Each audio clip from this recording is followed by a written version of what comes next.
This is the Durable Dad Podcast. I'm your host, Tommy Geary. This show is going to give you the skills and tools you need to be a rock-solid man for your work, your community, and most importantly, your family.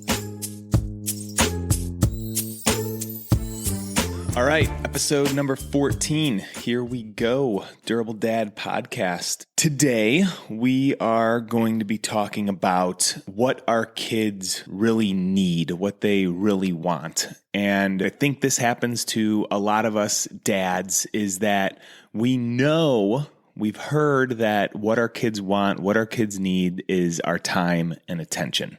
And we know that. And knowing it and actually doing it are two different things. We can get distracted from the time and attention for our kids by focusing on the schools that they attend and making sure that they're in the right activities and they're getting into the perfect camps or they're taking the best trips and the experiences. Those things are important. They set our kids up with being able to see different opportunities and what the world can offer them. And it's part of it, but it's not all of it. An amazing vacation for our kids is no different than hanging out in a tent in the backyard, right? What makes those two experiences is whether we are there and we're focused and not just in the room with them, but on their level, interested in what they're doing. That's what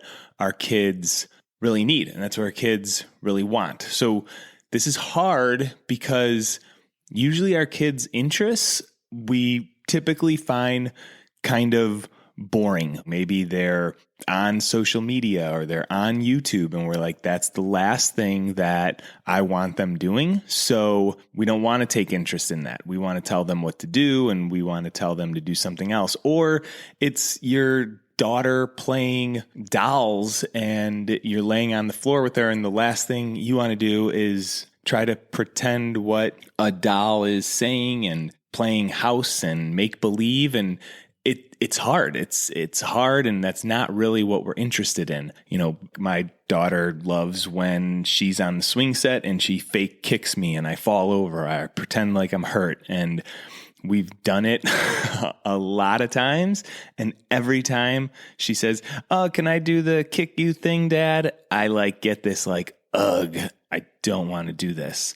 And that's why it's hard, because our kids are asking for our attention. They're asking for what they want us to do.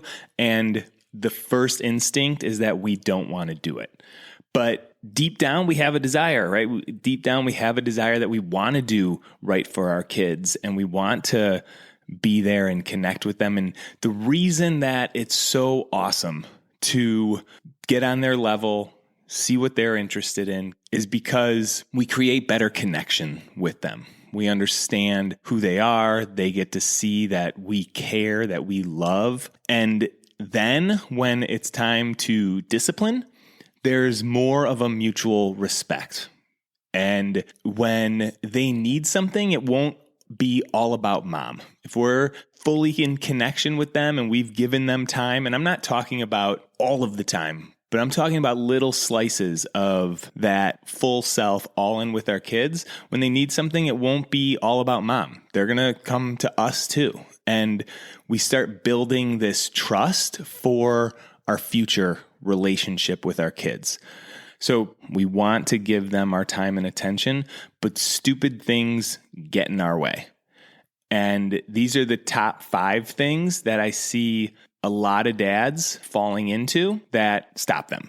Number 1 is group text messages. It's so easy to get sucked into them. Someone says something funny and you want to reply, and then the blings start and it's a distraction. You write something in the group text and you want to see if people thought it was funny, what people's responses are.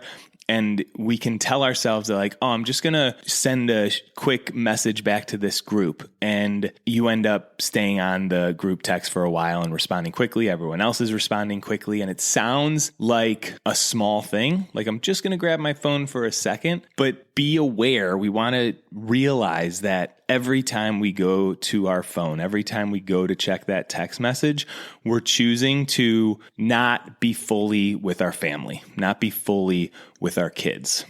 That's number one. Number two are sports. I used to love watching sports. NFL Sundays in the fall were my thing. It was a whole day event, and we lived in Colorado, and it would be gorgeous outside. And I would hang out in a bar, drinking, watching sports, but missing at that time the beautiful outside, maybe taking a nice hike, maybe taking care of myself a little bit more. And that's changed. I don't watch sports anymore, and it was kind of a slow progression. And I'm not saying you need to not watch sports, but right now they're on 24/7. Right? There's always some news alert popping up on your phone. There's always some game or some breaking story or something that you need to follow. And all of that is competing with our family, competing with our attention to our kids. When we give attention to sports, we're taking attention away from something that we care about. Maybe we think we care about sports, so we don't cut them out completely. Again, just with the group text messages, we're bringing awareness to these attention grabbers that are taking away from maybe what we really desire doing. Number three is social media. Don't really have to dig into this too much.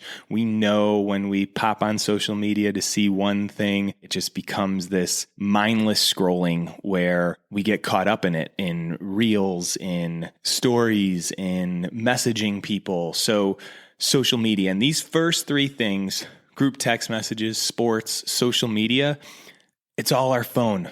Our phone sucks in so many ways.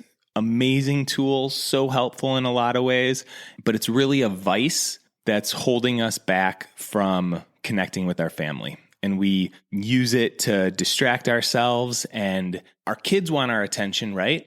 And all these apps that are out there, they also want our attention. The corporate structure of these apps is to grab our attention and keep it as long as they can. And whether it's the group text messages and the emojis that you can pick, or the tap backs you can do, or it's the sports, or it's social media, or it's just media and news in general. I mean, I've been hooked to the weather app. Like, I've deleted all my social media apps before and find myself checking the weather 4 times in 2 hours. And something, they've figured out how to keep our attention, right? And that attention's we only have so much attention. Where do we want to direct it? We want to start becoming aware and knowing that we're making these decisions.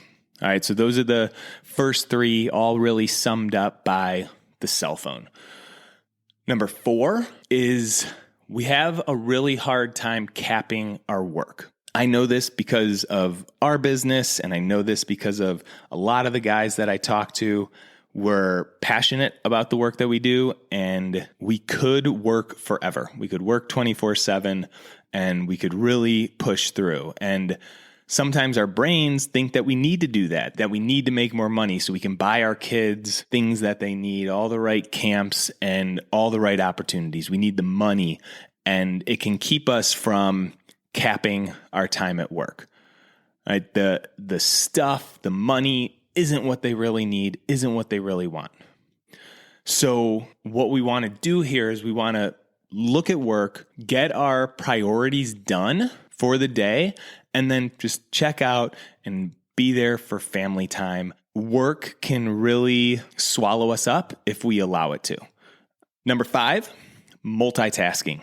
We have all intentions to play with our kids, and then we also try to straighten up the house. Or we're sitting down to read with our kids, and they're reading out loud, and we're kind of nodding our head while we're also on our phone writing an email or something like that. I was hanging with my daughter in the driveway, and we were riding bikes and doing tricks, and I was having fun, wanted to be there with her. And then I caught myself straightening up the garage and putting things back that weren't out. So multitasking, it's like this urge to be productive. And we were talking about this on the call last night with the group was that when we pull those stupid things away and we don't look at our phone, or we stop working, or we aren't multitasking and trying to be productive, we can feel bored. And that can be really uncomfortable because we like to accomplish things. We like to get stuff done. And this bored space, as uncomfortable as it is, it can be filled with our kid time. Being with them is actually being productive. So you could put on your to-do list, hang out with son for 20 minutes undistracted. Put it on your to-do list. And then when you're done, check it off. Right? That feels productive, and that's what we want. And our brains just don't tell us that playing with our kids is productive. When we start to allow ourselves to be bored, when we start to turn away from this stuff and we hang out with our kids more, we really start to enjoy like the small moments that are so fleeting. You can start to slow down enough. And there's this one dude I'm working with, and I'll just tell you what he said. He said he was hanging out with his daughter in the pool, and she was learning how to swim. He's teaching her how to swim. And he just had this moment where usually he'd keep encouraging her and pushing her. No, you got to try harder. You got to keep going. We got to learn how to swim. And instead, she wanted to float. She just wanted to hang out and float. And she was enjoying him holding her up, floating. And he just kind of let go of trying to get stuff done and held her there in the pool. And it was dark out, and they were looking up at the stars, and he was looking at her face and just thinking about what that relationship is like when you just let your kid be who they are and you're there to accept them, enjoy it with them. A few things that we can do, and I've kind of mentioned them as we go throughout, but put your phone away, and not just on the table, not just in the other room, but like upstairs in a drawer. Physical distance from your phone is the way to go. Maybe just do it for a couple hours in the evening, maybe just 1 hour, and just notice what happens. Another thing you can do is set a timer. Decide that you're going to play with your kid undistracted. Set a timer for 15 minutes and be there. Tell them what you're doing. Get on their level. Hang. If it's your 13-year-old son that likes to play video games, play a video game, or at least stand there and let him tell you about what's happening in the video game. Or if it's your daughter that's on Snapchat, figure out what the hell Snapchat is and just be curious. And you'll notice when that timer is going, the first couple minutes might be weird.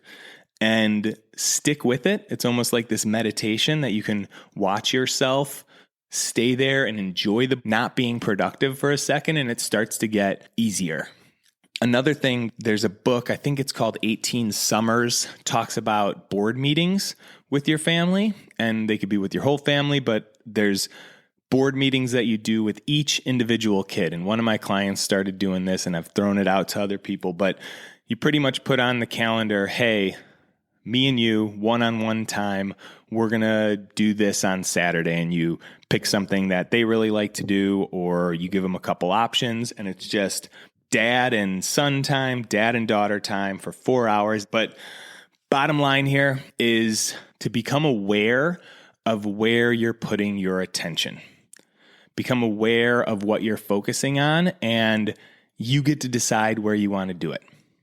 I would say stop putting low priority items in front of your kids. If you're listening to this podcast, you are an intentional dad.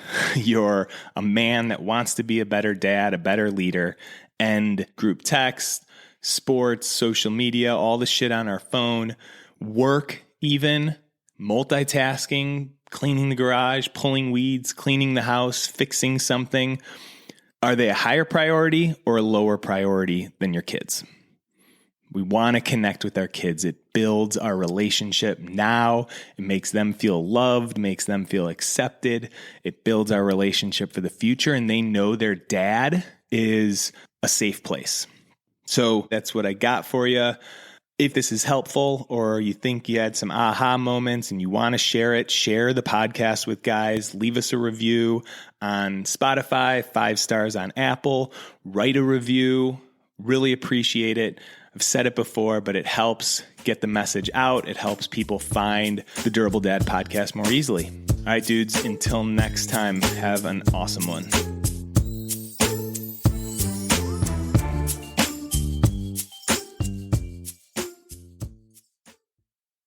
All right, before you take off, what is your big challenge for 2026?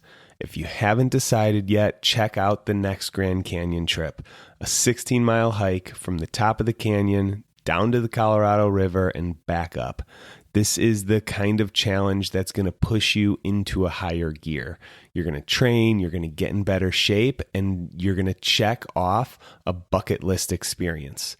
So if you're wanting something to train for next year, a goal that's going to pull you out of the grind, this is it. We're assembling the team right now. All the details are on the website. Training starts in January. We hike in April. Check it out.